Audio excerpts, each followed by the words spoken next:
ตั้งจิตอธิษฐานขอตัวเลขโชคลาภให้ออกตัวเลขนี้บันกลับไปได้อีกตัวเลขหนึ่ง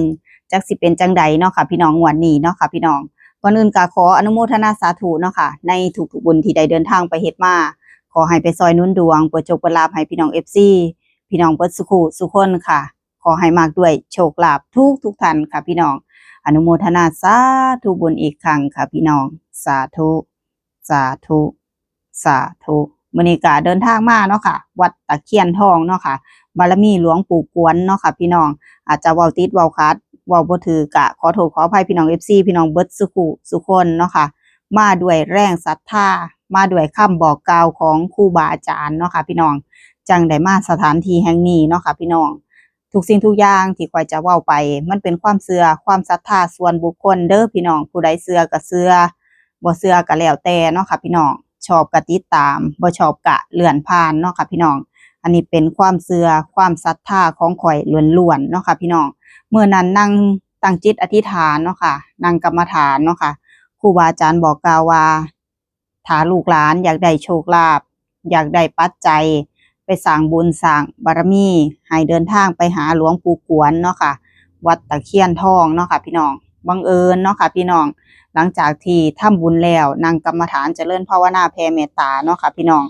ไปพบญาติผู้ใหญ่เนาะค่ะอยู่สถานที่แห่งหนึ่งเนาะค่ะพี่น้องไปพบญาติผู้ใหญ่อยู่สถานที่แห่งหนึ่งเพิ่นก็ให้เหรียญหลวงปู่กวนมาเนาะค่ะพี่น้องอันนี้คือปาฏิหาริย์บ่ล่ะพี่น้องคนเฮาเนาะบ่ฮู้จักหลวงปู่มาก่อนแต่ครูบาอาจารย์บอกให้ไปหาหลวงปู่บานไปหาญาติผู้ใหญ่ก็ได้เหรียญหลวงปู่มาพี่น้อง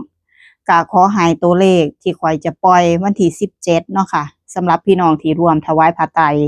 แล้วก็ซื้อกระเบื้องมุงหลังคาโบสถ์เนาะค่ะพี่น้องวันที่17จังสิให้เลขบุญเลขบารมีเนาะค่ะก็เช่นเก่าเช่นเดิมเนาะค่ะพี่น้องผู้ใดที่ศรัทธารวมทำบุญสร้างบารมีมากกับข่อยเนาะค่ะพี่น้องก็ขอให้ได้โชคลาภหากพี่น้องเป็นหนี้เป็นสินอยู่ภายในปีนี้ก็ขอให้พี่น้องหมดหนี้หมดสินเนาะค่ะให้ได้ลืมตาอ้าปากเนาะค่ะพี่น้องทุกสิ่งทุกอย่างมันขึ้นอยู่กับบุญบารมีที่เฮาเฮ็ดเฮาสร้างนำเนาะค่ะพี่น้องบางครั้งบางคราวเฮาไปขอโชคขอลาภอธิษฐานจิตอยู่ไสแล้วมันบ่สมปรารถนาอย่าไปโทษเทวดาสิ่งศักดิ์สิทธิ์เนาะค่ะพี่น้องเพิ่นอยากซอยทุกคนเชื่อข่อยแต่ทุกสิ่งทุกอย่างถ้ามันเหนือแห่งกรรมมันก็ซอยบ่ได้เนาะค่ะพี่น้องหลังจากทำบุญแล้วตามจุดต่างๆเนาะค่ะพี่น้องเฮาก็จะมาสักการะแล้วก็ลอดใต้ฐานหลวงปู่เมื่อกี้เนาะค่ะพี่น้องเพื่อที่จะยังเพื่อที่จะให้คำอธิษฐานของเฮาเนาะค่ะสมปรารถนาเนาะค่ะพี่น้องผู้ใดเนาะค่ะที่เชื่อในเรื่องบุญบารมีข่อยเชื่อแน่นอนว่าชีวิตดีขึ้น1,000,000%มันก็ต้องขึ้นอยู่กับตัวเฮาปฏิบัตินำเนาะค่ะพี่น้องเฮาอยากให้ชีวิตเฮาไปในทิศทางใด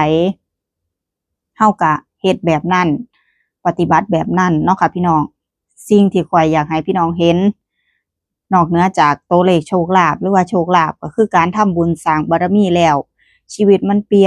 ยนอีหลีพี่น้องเปลี่ยน1,000,000%แรงศรัทธาของแต่ละคนมันบ่ซ้ำกันเนาะค่ะผู้ใดที่ศรัทธาในคุณงามความดีในบุญบารมีนี่ขอหยังก็ได้เบิดพี่น้องยิ่งเฮามีบารมีมากพอเฮาอธิษฐานจิตหยังเฮาได้แน่นอนพี่น้องถ้าพี่น้องผู้ใดที่ติดตามข่อยมาในระยะ 2-3 ปีสิฮู้ว่าคนซื้อเจี๊ยบเป็นคนแบบใดบางคนที่เข้ามาใหม่ทักมาขอแต่เลขข่อยให้บ่ได้ก็ด่าข่อยก็ขอโทษขออภัยเด้อพี่น้องข่อยปฏิบัติมาก็ระดับหนึ่งอยู่ผู้ใดพอซอยได้บ่เหนือแห่งกรรมแล้วก็บ่เหนือแห่งบุญแห่งบารมีของข่อยก็ซอยโปรดเข้าใจตามนั้นเนาะค่ะคนเฮาอยากได้ความเมตตาจากคนอื่นก็ต้องรู้จักเมตตาคนอื่นก่อนเนาะค่ะพี่น้องขอความช่วยเหลือเข้าไปเขาบ่ซอยเขาก็ย่อมมีเหตุผลในตัวเขาเนาะค่ะโปรดเข้าใจตามนั้นเด้อพี่น้องอยากซอยทุกคนแต่อยู่ที่บุญบารมี